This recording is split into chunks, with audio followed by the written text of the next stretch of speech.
Assalamualaikum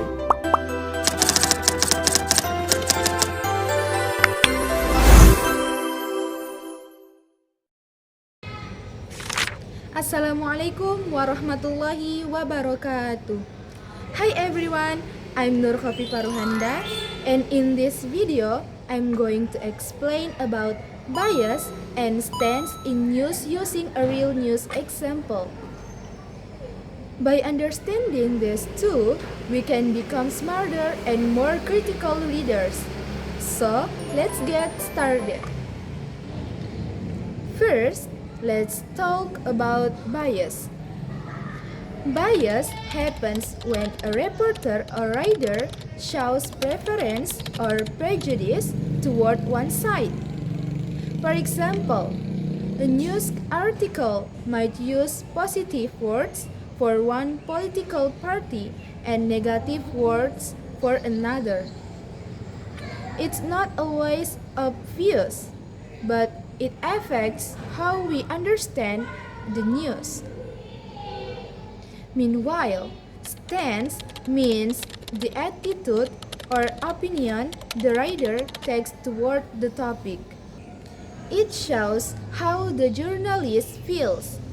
Are they supporting, criticizing, or staying neutral? Now, let's look at a real example. I will use a report from BBC News about climate change. Climate activists are pushing world leaders to take stronger action against fossil fuel companies. Here, we can see a stance the reporter supports the activist call for action. There's also a bias because the story focuses on the activist perspective, not on the company's side. If another news source wrote, fossil fuel companies argue that energy demand must be met while transitioning to green energy. That's a different stance, more neutral or even sympathetic to the companies.